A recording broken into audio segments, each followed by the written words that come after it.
Everyone, welcome back to my channel Heshel Kahini. আজকে অনেক দিন বাদে আবার একটা রেসিপি তোমাদের সাথে শেয়ার করতে আসলাম।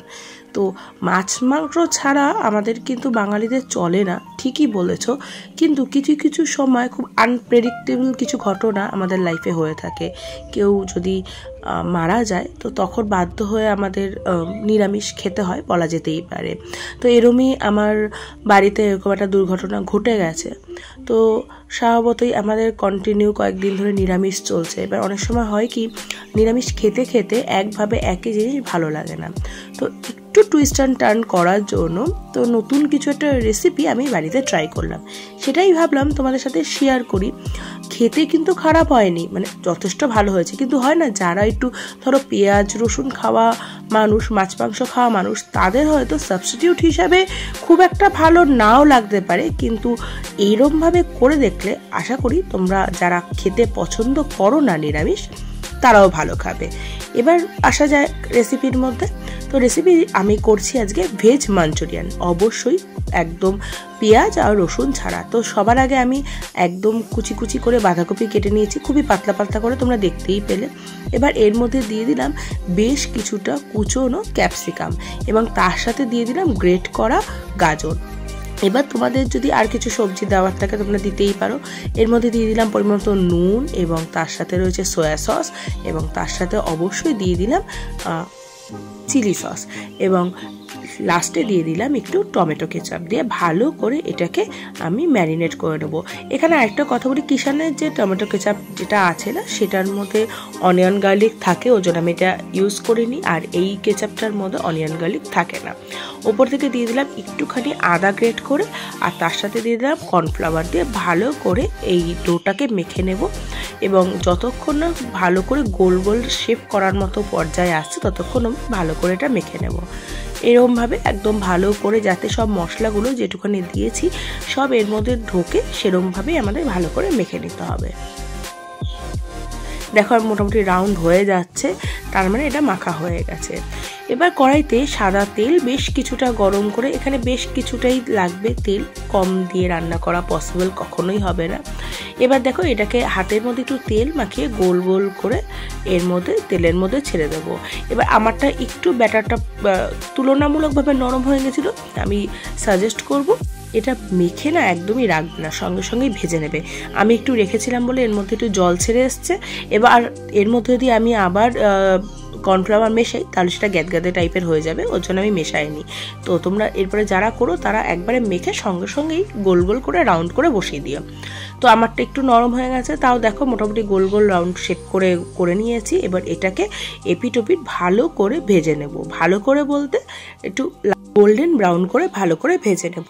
তো এটা ভাজার সময় একটা জিনিস মাথায় রাখতে হবে, যেহেতু ক্যাবেজ রয়েছে এর মধ্যে, খুব ধিমে তালে আস্তে করে আস্তে ভাজতে হবে, কারণ না হলে ভেতরটা না একদম কাঁচা থেকে যাবে। আর যেহেতু রাউন্ড শেপের হচ্ছে, এর ভেতরটা কাঁচা থেকে গেলে পরে খেতে কিন্তু একদমই ভালো লাগবে না। তোমরা যারা এরকমভাবে বল করেও কিন্তু খেতে পারো, সেটাও কিন্তু ভীষণ পরিমাণে টেস্টি লাগে। বুঝতেই পারছো, তেলে ভাজা পকোড়ার মতো ব্যাপার, সেটা তো খেতে ভালো লাগবেই। মোটামুটি দেখো ভাজা হয়ে গেছে। এবার এই গোল্ডেন ব্রাউন করে ভেজে আমি কড়াই থেকে তুলে নেব।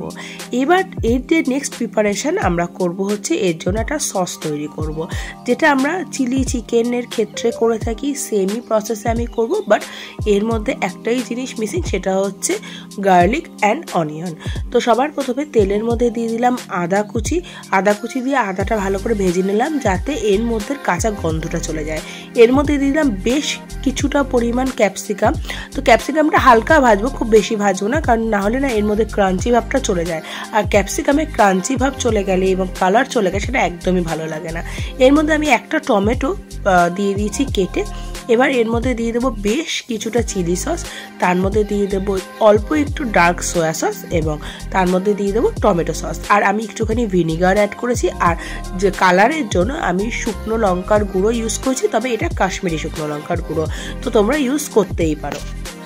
এবার ভালো করে এগুলোকে একটু কষিয়ে নেব, কষিয়ে নিয়ে তেল ছাড়া অবধি ওয়েট করব। যেহেতু সস রয়েছে খুব একটা বেশি টাইম কিন্তু এর মধ্যে লাগবে না, আর মশলাপাতি তো এর মধ্যে সেরকম কিছু নেই, ওর জন্য খুব একটা লাগবে না। এর মধ্যে দিয়ে দিলাম একটুখানি কয়েকটা কাঁচা লঙ্কা, যেহেতু একটু চিলি ফ্লেভার আসার জন্য। এবার তোমরা যারা খুব একটা ঝাল পছন্দ করো না তারা খুব একটা ঝাল না অ্যাড করলেও হবে, বা লঙ্কাটা অ্যাভয়েডও করতে পারো, কিন্তু কাঁচা লঙ্কা না একটা সুন্দর ফ্লেভার আসে, সেটা কিন্তু খুব ভালো লাগে।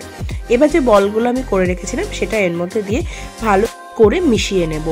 এই পর্যায়ে তোমরা এটাকে ড্রাইও রাখতে পারো, কারণ ড্রাই মাঞ্চুরিয়ানও খুব সুন্দর লাগে খেতে, যেটা অবশ্যই রুটি পরোটার সাথে ভালো লাগবে। আর যদি মনে করো তোমরা ফ্রাইড রাইস বা যে কোনো রাইসের সাথে খাবে, তাহলে এর মধ্যে সামান্য একটু জল অ্যাড করে একটুখানি পাতলা করে নিতে পারো। তবে যে কোনো চিলি চিকেন বলো বা মাঞ্চুরিয়ান বলো, এগুলো ড্রাই কিন্তু বেশি ভালো লাগে। আমি ওপর থেকে একটুখানি কর্নফ্লাওয়ার জলে গুলে দিয়ে দিয়েছিলাম, আমিও খুব একটা যে ঝোল রেখেছি তা নয়। এবার ভালো করে হয়ে গেছে মোটামুটি কষানো, এবার ওপর থেকে আমি দিয়ে দেবো একটুখানি চিনি। আর এর মধ্যে মোটামুটি যেহেতু সস ছিল তার জন্য নুনটা ব্যালেন্স হয়ে গেছে, আমার নুন দেওয়ার দরকার পড়েনি। তোমরা তোমাদের স্বাদ মতো যদি নুন দরকার পড়ে অবশ্যই দিয়ে দিও।